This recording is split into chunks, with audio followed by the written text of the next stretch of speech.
Aloha galera, ela no mar na área. Hoje você vai aprender como a apneia pode te ajudar a evoluir no body surf. Então fica ligado!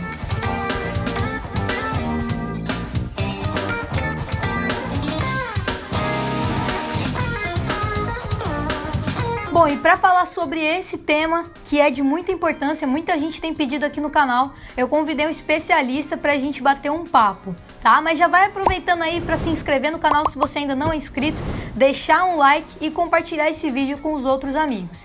Então eu convidei o Ricardo Bahia, ele que é recordista e instrutor de apneia, sargento e atleta da Marinha do Brasil, e é um cara que pega onda de bodyboard, de body surf também. Então é uma pessoa que vive muito aí no mar, né, em constante contato. Então Bahia, primeiramente satisfação em ter você aqui no Ela no Mar, né, esse canal que vem falando muito aí de body surf, handsurf também, e cada vez mais eu tento agregar temas que estejam relacionados à nossa modalidade e nada melhor do que falar sobre a apneia, que é essencial.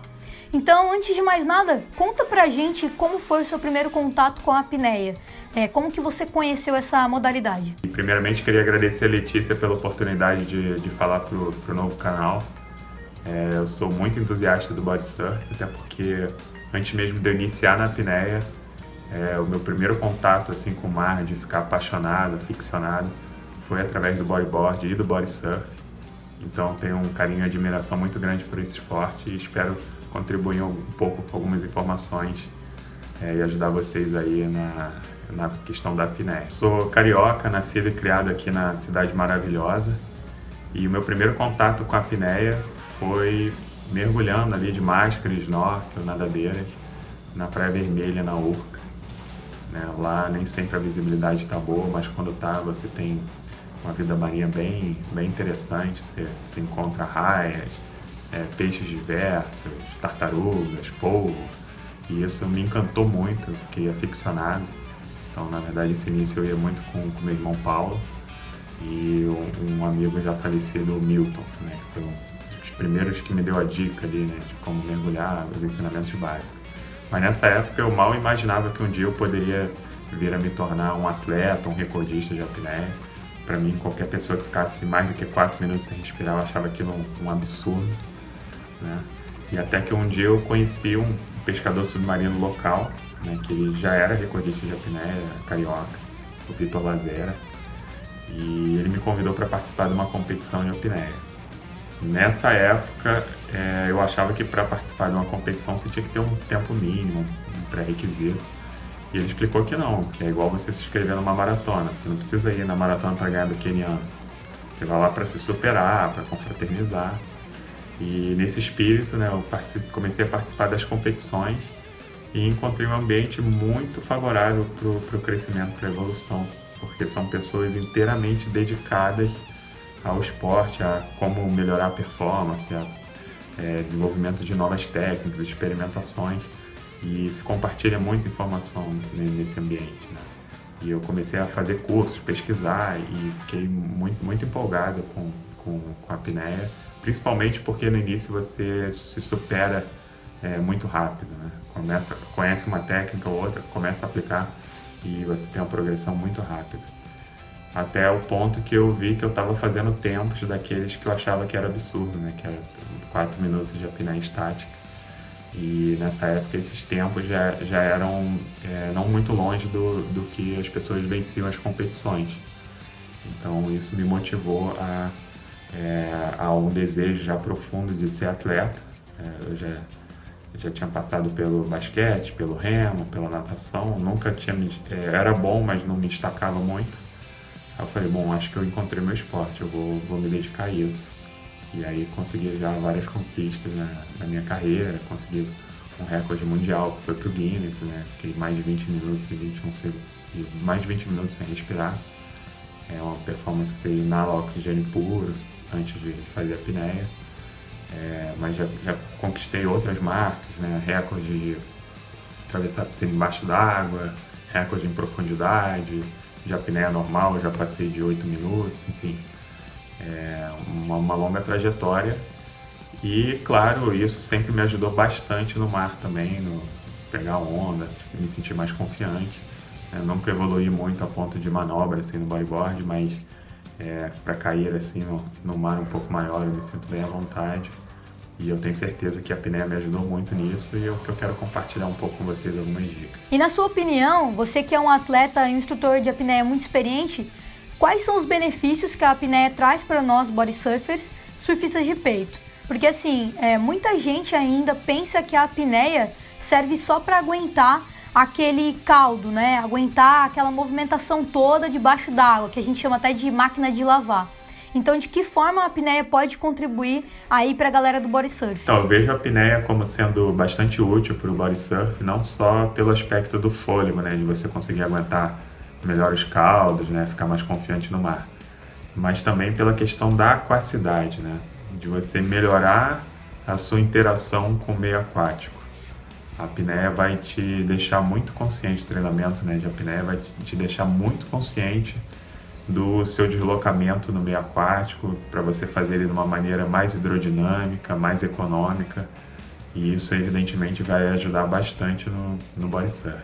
Disso, o treinamento regular de apneia melhora bastante a capacidade pulmonar, geralmente entre 25% e 30%, né, em comparação com uma pessoa que não está treinando apneia, e isso já tem um efeito prático na própria natação, no deslocamento na superfície, porque você conseguindo encher melhor os pulmões, você flutua mais e tem uma melhor velocidade para se deslocar na superfície. Já foi comprovado, inclusive, por alguns estudos científicos.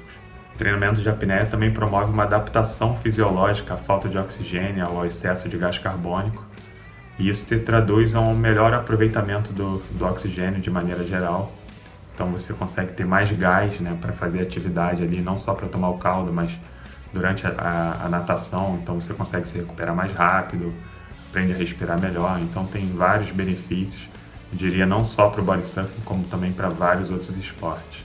Pô, muito irado isso aí que você falou, porque ainda tem muita gente que associa a apneia só às ondas grandes, então se você não for enfrentar um mar como Jaws ou Nazaré, ou outro pico de ondas alucinantes, né, ondas grandes, a apneia até soa como desnecessária, mas na verdade não é. Como você mesmo citou, a apneia ela traz outros benefícios, ela melhora a tua performance de outra forma, então a própria aquacidade, a melhora do deslocamento, fazendo com que o body surfer acabe preservando mais, né, gastando menos energia aí durante a session. Aproveitando que você comentou que a apneia proporciona diversos benefícios não só para o body surf, mas também para os outros esportes de onda, eu fiquei com uma dúvida aqui. As técnicas de apneia, elas mudam de uma modalidade para outra? Por exemplo, a pessoa que pega a onda de body surf vai usar uma técnica X e quem surfa de bodyboard ou com a prancha de surf convencional vai usar uma técnica Y. Muda de um esporte para outro ou acaba que todo mundo utiliza a mesma técnica? Eu fiquei com essa dúvida porque a galera que surfa de prancha, seja o bodyboard, o stand-up, o que quer que seja, eles têm uma vantagem que é o objeto flutuante, que é a prancha. Então, a prancha ela facilita no retorno à superfície depois que você leva o caldo, né? Então, eu queria entender se nesse processo, nessa dinâmica, a técnica de apneia vai ser diferente para o body surf ou não. Então, as técnicas de apneia, né, que são úteis, né, para você utilizar durante uma sessão de surf, elas são basicamente as mesmas para todas as modalidades, né, seja surf de peito, bodyboard ou surf em pé.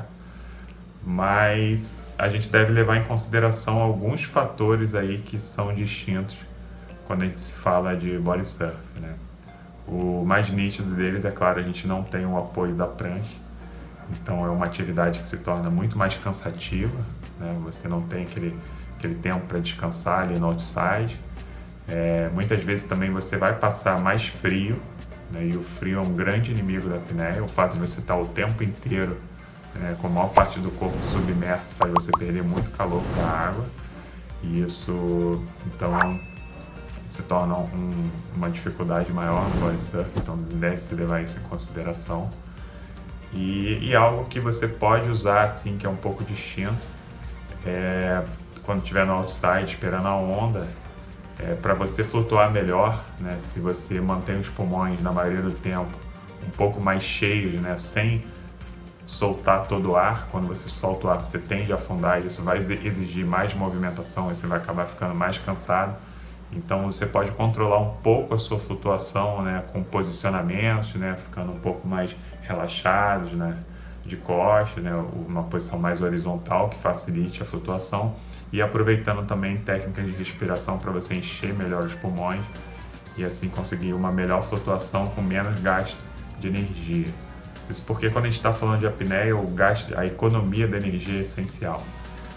É claro que o meu tempo de apneia vai ser muito maior, né, e vou suportar os causos muito melhor se eu não estiver cansado, se minha frequência cardíaca não estiver acelerada. Então a gente tem que pensar isso o tempo inteiro, em se deslocar na água da maneira mais eficiente sem gastar muita energia. Outra questão interessante que se distingue no body surf é que quando a gente vai furar onda, a gente consegue ir em profundidades muito maiores do que uma pessoa que está com a prancha, né? E isso muitas vezes vai exigir uma manobra de equalização para aliviar a pressão, o excesso da pressão nos ouvidos.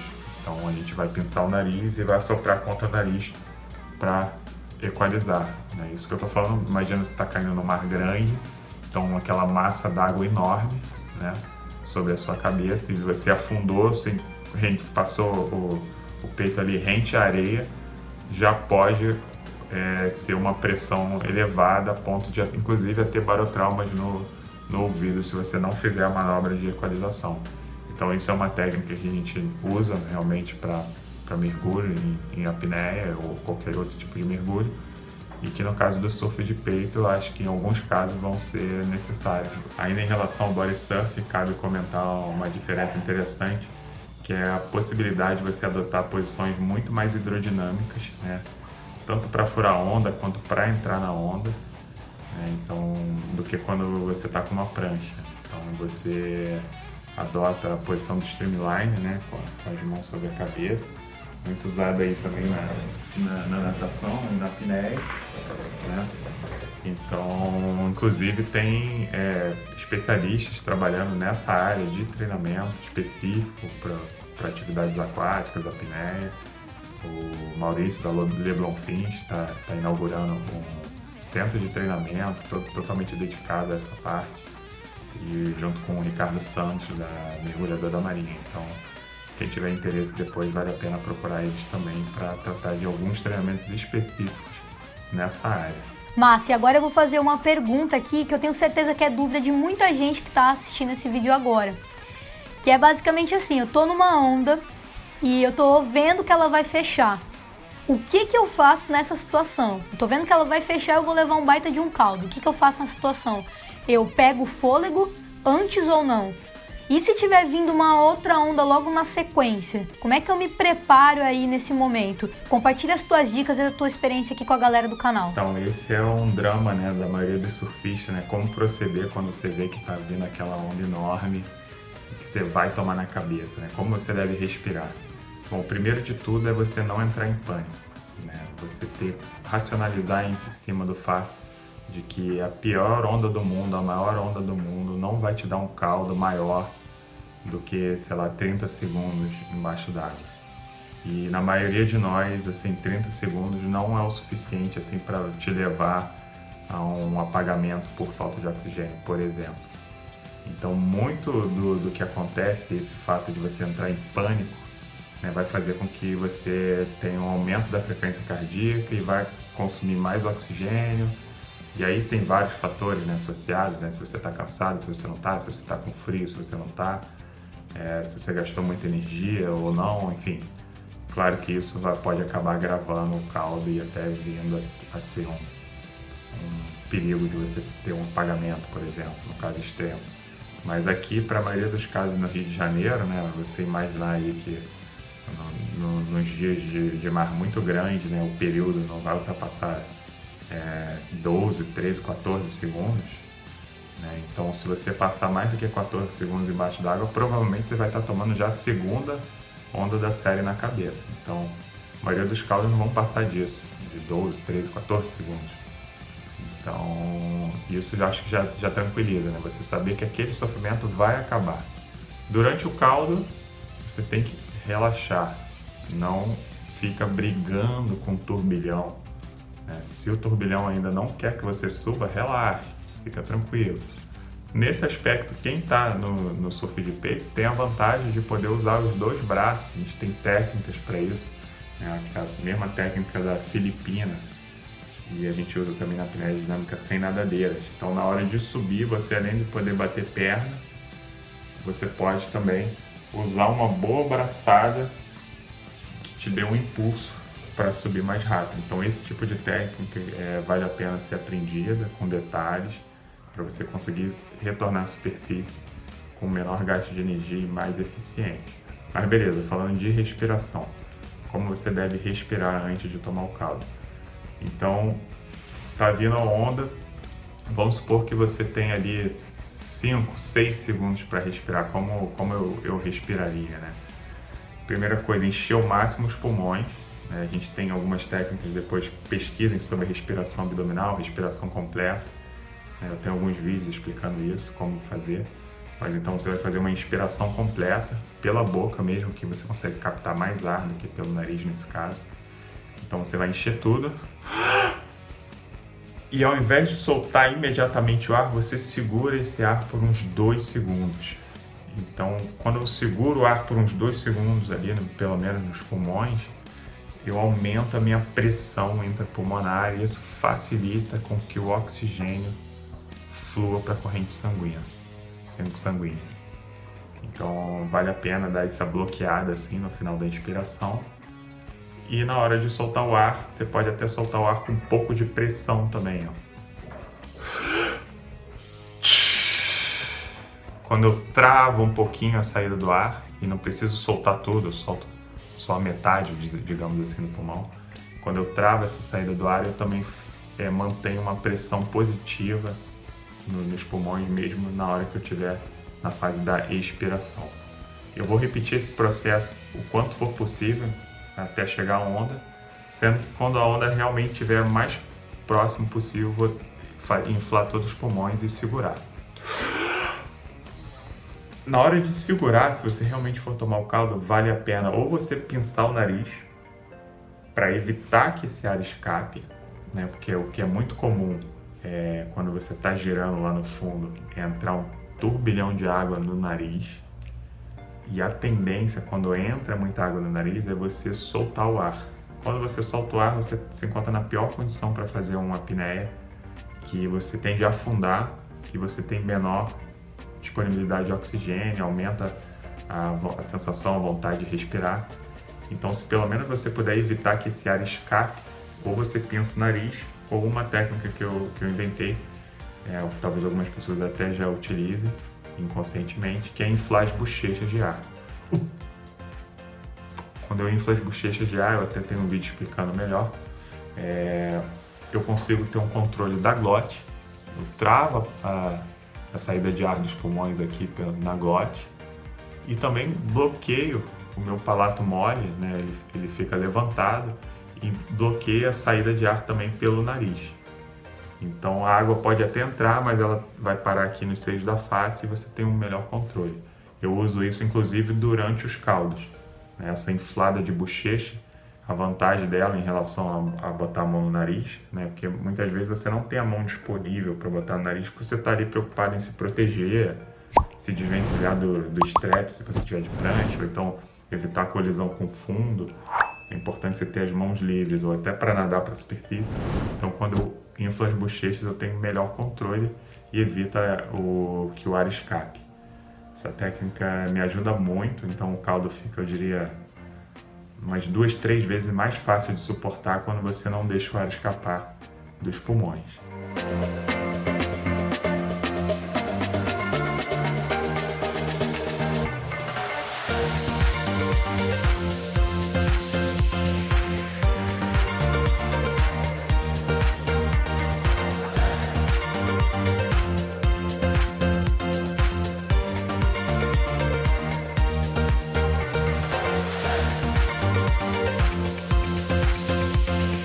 Show! E com essa experiência e vivências que você tem aí no mar, a aplicabilidade das técnicas de apneia, como é que o body surfer, o surfista de peito, pode aguentar mais tempo sem respirar, pensando nessa questão de suportar caldo. Essa pergunta aí é boa, tenho certeza também que tem uma galera aí curiosa para saber como a gente pode melhorar nesse sentido. Então, sobre como melhorar o tempo, né, de apneia, né, o tempo sem respirar, o tempo que aguenta o caldo, etc.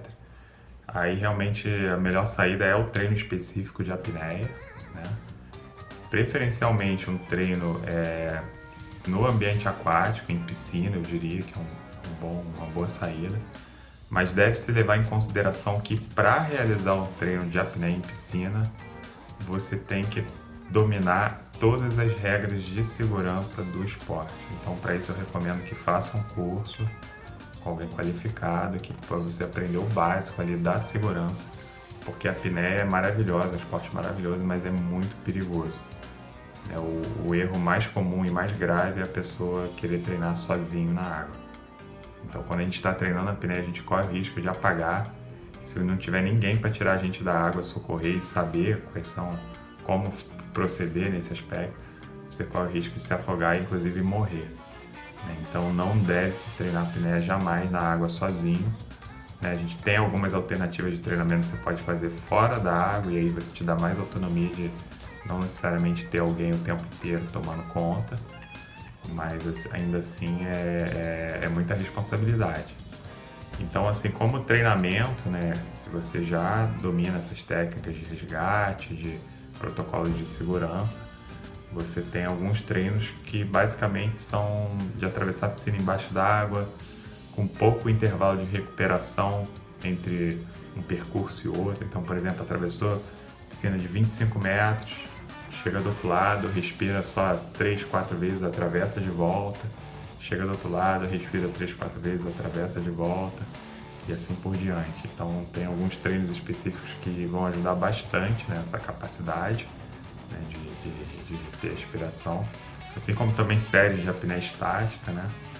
Então, a gente tem algumas tabelas que a gente segue, que são sucessivas apneias, né, com maior ou menor tempo de recuperação, dependendo do objetivo do treinamento. Mas, de modo geral, para o surf de peito, eu recomendo realmente essas atividades de treinamento de apneia em movimento, principalmente apneia dinâmica. Então, você pode, natação em apneia, você pode ir tentando aumentar o número de braçadas, né? Durante a natação, começa respirando a cada 2 braçadas, depois a cada 3, a cada 4, a cada 5, a cada 6. Né? Você pode fazer travessias submersas, né? 25 metros, vai na ida devagar, né? Na volta de 50 metros, digamos, 25 devagar na ida, volta 25 rápido. Você pode combinar a apneia estática com a apneia dinâmica. Então você começa, vamos supor, 20 segundos de apneia estática, depois você atravessa os 25 metros. Enfim, tem muito treinamento, né? Tem treinamentos específicos de caldo, inclusive. Aí eu falo sobre o centro de treinamento aí do Maurício da Le Bonfim, que é bem interessante. Ele criou uma piscina com uma condição que simula um caldo, ficou muito maneiro. Sim, tem uma infinidade de exercícios, mas lembrando que todos eles devem ser realmente feitos com alguém qualificado que possa dominar essa questão da segurança.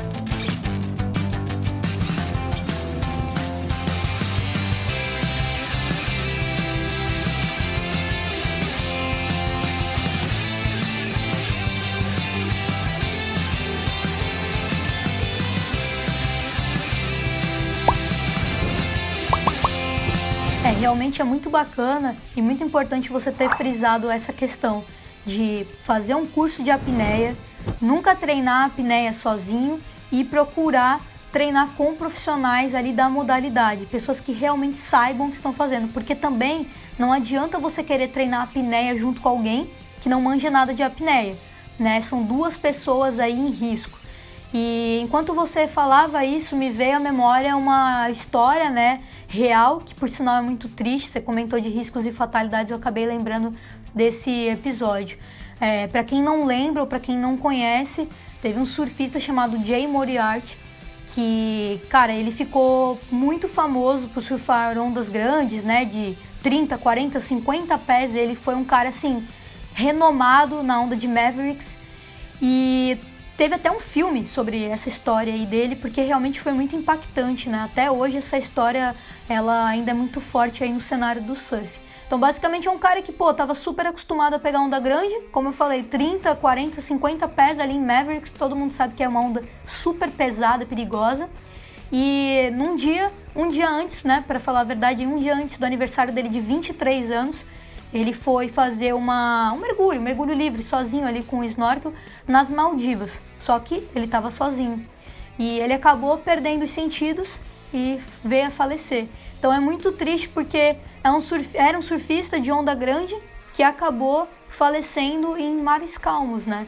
Daí a gente vê o quão trágico é essa questão e o quão importante é a gente frisar que a apneia não se treina sozinho.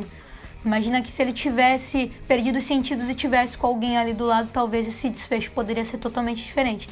Então até recomendo a galera assistir esse filme. Quem ainda não assistiu, vale muito a pena. É Tudo por um Sonho, pode procurar Chasing Mavericks, vale muito a pena, realmente é importante porque a gente está conversando. E já que a gente já entendeu que esse ponto da apneia de evoluir, ele precisa ser feito a partir de um profissional, nunca sozinho, eu queria saber se tem algum exercício que a galera pode fazer fora d'água e que vai ajudar a melhorar na apneia. Fora d'água, né, alguns exercícios que dá para fazer, assim, eu gosto muito de fazer exercício de apneia estática de manhã, assim que eu acordo, né, bebo uma água, vai no banheiro e faço séries de apneia na cama, né. Então, gosto, por exemplo, fazer pelo menos 5 séries de apneia assim que eu acordo, com um intervalo de apneia estática, né, deitado, intervalo de pelo menos uns 3, 4 minutos entre cada série, já ajuda bastante. Aos poucos você vai dominando, vai sentindo o que é a vontade de respirar, aprendendo a lidar com ela, né. Tem apneias encaminhada, né, apneia em movimento, agachamentos em apneia, com o peso do próprio corpo, vários tipos de exercício no seco, né, que a gente fala, que também ajudam bastante aí no caso de você melhorar a sua capacidade de apneia. Tem exercício de alongamento para a caixa torácica, né, de você conseguir cada vez mais encher melhor os seus pulmões e aumentar a sua capacidade pulmonar. E aí tem um mundo, aí realmente eu recomendo, se a pessoa puder fazer um curso específico, vai valer muito a pena o investimento. Bahia, que massa tudo isso que você falou, realmente foi um papo enriquecedor, valeu muito a pena aí bater esse papo contigo. E aí eu queria que você dissesse aí pra galera que quer fazer contato contigo, quer fazer curso, como é que faz? Bom, mais uma vez agradeço aí a Letícia a oportunidade de falar pro canal. Na verdade a apneia é um tema muito amplo, tem muito pano pra manga, é um mundo. Realmente quem puder, tiver a oportunidade de fazer um curso, eu recomendo. Eu ministro cursos aqui no Rio de Janeiro e em outras cidades do Brasil. No momento está parado devido à pandemia, mas assim que possível a gente vai retomar as atividades. Quem quiser me procurar pode me seguir aí nas redes sociais, Ricardo Bahia Apneia no Instagram, Facebook, procurar também Ricardo Bahia vai me encontrar. Meu e-mail ricardobahia@gmail.com. E é isso, vamos pro mar, vamos surfar, vamos mergulhar. Tamo junto. Grande abraço. Bahia, você deu aula. Muito obrigado por participar aqui do canal, topar responder todas essas dúvidas, esse apanhado de dúvidas que a galera tem, né? Principalmente a galera do body surf. E depois desse swell de informações extremamente valiosas, eu fiquei ainda mais instigada para dar continuidade no meu aprendizado da apneia, né? Na verdade, eu comecei a fazer um curso em Noronha com o Marcelo Bahia, que é grande amigo teu aí, parceiro. Mas eu quero continuar, sabe? A me aperfeiçoar nessas técnicas, porque eu sei da importância que tem na modalidade que eu pratico, que é o body surf e o hand surf. Então é isso, eu espero que quem esteja assistindo esse vídeo tenha gostado do conteúdo, deixa aquele like, comente aqui, se você ficou com alguma dúvida, com alguma curiosidade, coloca aqui nos comentários que a gente vai responder com toda certeza e compartilha esse vídeo com a galera do body surf, do bodyboard, do stand-up, com a galera do mar em si, porque o conteúdo da apneia, ele é extremamente importante para quem tá no mar. Beleza? Aloha, galera, até a próxima!